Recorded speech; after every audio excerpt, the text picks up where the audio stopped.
What is up, Sparks? My name is Chris, and I do car reviews for literally everybody, not just car enthusiasts.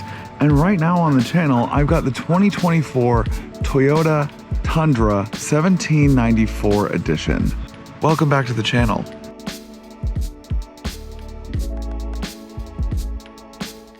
As always, before I begin today's video, please don't forget to like this video, comment something down below, subscribe to the channel, and hit that bell icon so that you get notified whenever I drop a new video, which is whenever I can.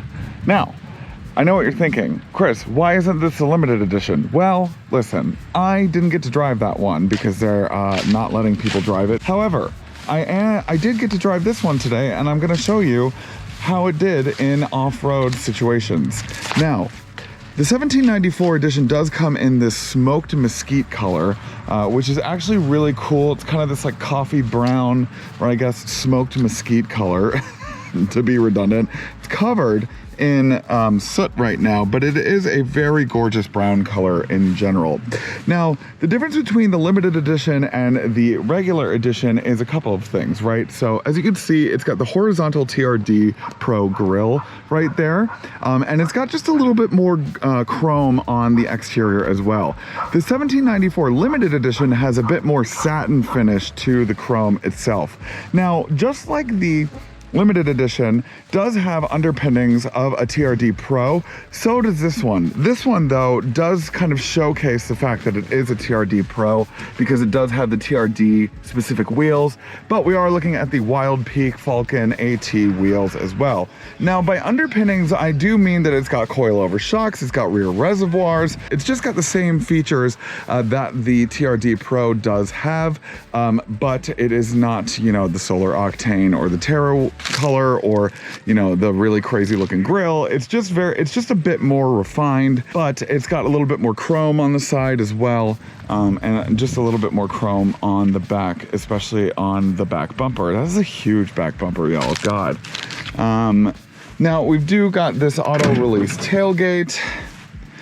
We do have a 120 volt plug here in the back. And then we do have some other straps as well. So the tailgate is pretty basic, I'm not gonna lie. I mean, you know, for a full-size pickup truck, you know, we are looking at, you know, competitors that have a lot more options in it, but you are able to customize it however you want. Now, moving on to the interior. So the door paneling has this wood grain as well as this chocolate colored door paneling, and then it's got this two-tone kind of white with the stitching as well. So the seats as well have this white kind of saddlebag kind of look to it down at the bottom. And then if we get inside, it's just a little bit nicer than your regular Platinum, your regular Limited. It's just got a few more creature comforts, like if we were to turn it on, you can see that it's got an electronic telemetric steering wheel. But it does have a TRD Pro start button as well as a TRD gear selector. Now, I like the fact that they made this look like a saddlebag. I like the juxtaposition between the two colors, just like on the door paneling. And I do like the 1794 look on the dashboard itself with this wood grain. The limited edition just has this, you know, plastic piece going across the side, so it does kind of mix up the materials. But speaking of materials that might not be my favorite, are probably going to be, trying to find the fan button, probably going to be these, speaking of the fans, these fan vents. So it's kind of got this powdered finish up at the top, but then here it's got kind of more of a satin finish right here, and it just doesn't really, I don't know how it looks on camera, but in person it just kind of looks like it doesn't match very well. I mean, I feel like it needs to be either one or the other. It just doesn't look like they're one piece. That's probably my only critique, you know, other than the fact that this is just a little, you know, just a little cheap. But it's got a huge center console. I don't know who still has change anymore, but you know, people do, I guess. And then, yeah, you've got the fully digital 14-inch infotainment system with wireless CarPlay and Android Auto. And then we've got the Qi charging pad down here. We've got the trailering assist as well. Plus, we've got a rear locking differential for all of your off-roading needs. Oh, we've also got a steering wheel. We can turn on that plug in the back with this AC 120 volt plug right here. And then we've got automatic high beams and stuff. So yeah, and plus it's got the auto folding side view mirrors. So, you know, I mean, it's got creature comforts for sure, especially with, you know, with the rear view mirror. And I do like the way that this wood feels. It does actually have some texture to it as opposed to some of other Toyota products I've featured recently. But, you know, other than that, I mean, oh, I forgot to mention these all-weather 1794 edition floor mats. It's got kind of this like cable rope motif going on, especially with these like super bolstered grommets, you know, with a little cloth piece. And then of course we do have the 4x4 selector, and then the different drive modes, and then the downhill assist crawl mode and the multi-terrain select. So right now I do have it in eco mode, but it doesn't really elicit a whole lot of difference in terms of the different drive modes. But then when you do go into multi-terrain select, it does elicit a few more illustrations that are a bit more descriptive, I guess. And additionally, you know, you do get this,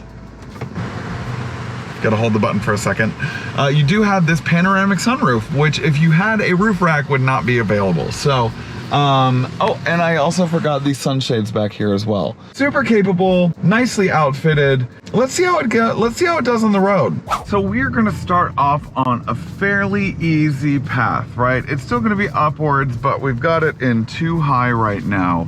But with the iForce Max engine, it should be no problem, right? Right? Now, right off the bat, you can tell that somehow, and not somehow, I mean, I know how, that the Tundra is actually a lot lighter than the Sequoia. I mean, I've been off-roading and driving the Sequoia for a while now, right? I would probably say cumulatively, probably, let's say like a week, right? I've driven a Sequoia.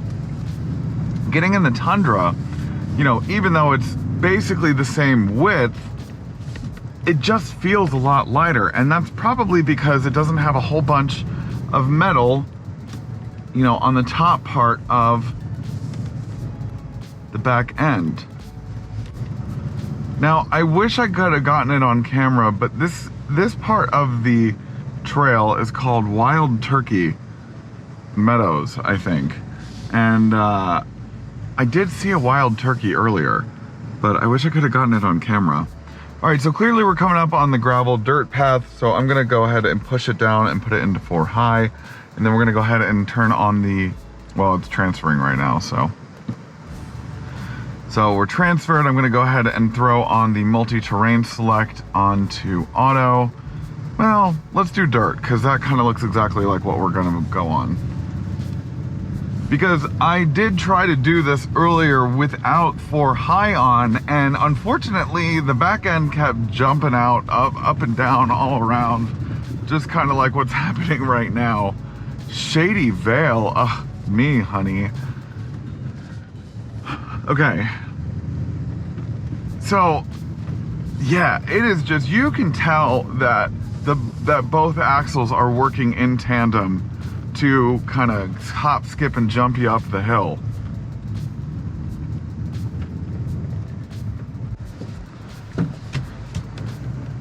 Oh God. Traction just activated, traction still going off. Ooh, wow. Okay. All right.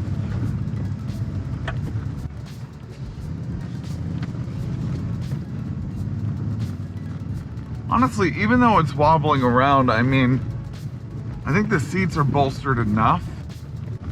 Do kind of wish that I had a pitch and roll icon. Unfortunately, don't. Because I do kind of wish I knew what angle we were climbing this mountain.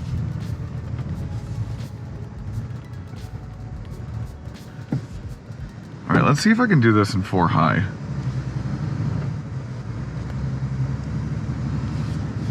All right. Climb that little divot pretty well. And I just wanted to get out and show you guys how stunning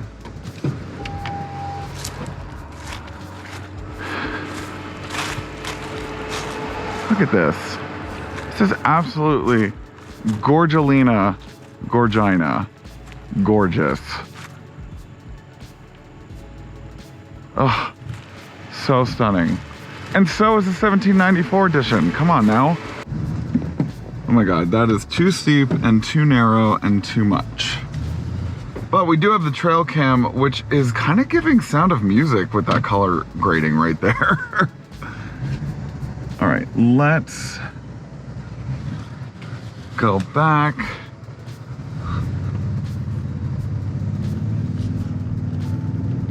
All right, so now I'm gonna show off the downhill assist. So the downhill assist is only available when you're in at least 4 high.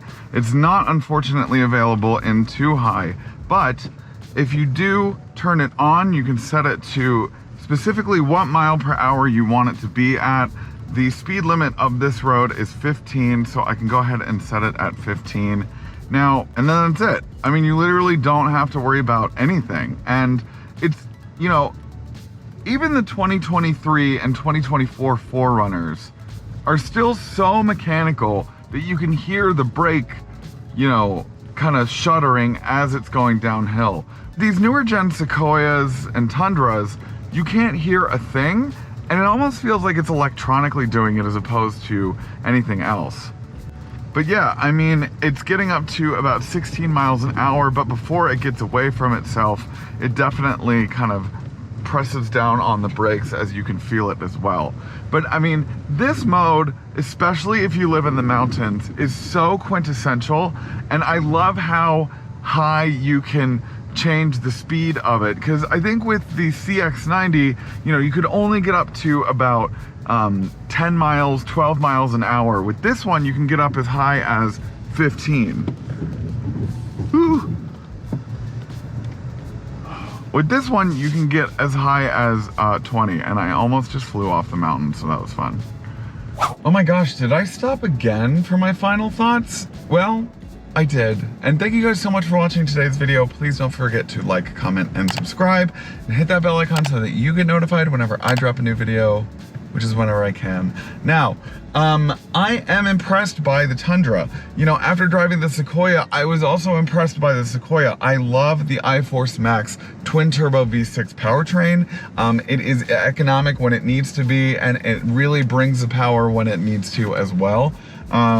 You know, I think that the off-roading capabilities are just as impressive as always, but even more so because it's just a tiny bit lighter than the Sequoia. The downhill assist and crawl modes are also extremely well tuned. The fact that you can get up to 20 miles an hour on the downhill assist is really spectacular, especially like on public roads, like kind of in a neighborhood where the speed limit is 20 miles an hour or 15. You know, you don't have to touch the brake or the accelerator. Well, if you're going downhill, you didn't have to touch the accelerator to begin with, but you know what I mean. It's just very... How am I talking so fast? It's very useful in that environment and in that situation, and it's, you know, the 360-degree camera with the multi, what do they call it? The multi-terrain monitor is very useful. Unlike the new 4Runner, it's crisp and clear and under control. Neutrogena. Anyways, thank you guys so much for watching today's video. I'll see you guys next time. I'm gonna go drink some water because I need it. Bye. Hey Sparks, thanks for watching today's video. Do you want more Sparkplug TV content? Then you can choose one of these 3 options. Right over here. The middle button is to subscribe to my channel, so please do that. Right over here. These 3. I can't see them in real life, but they're right here.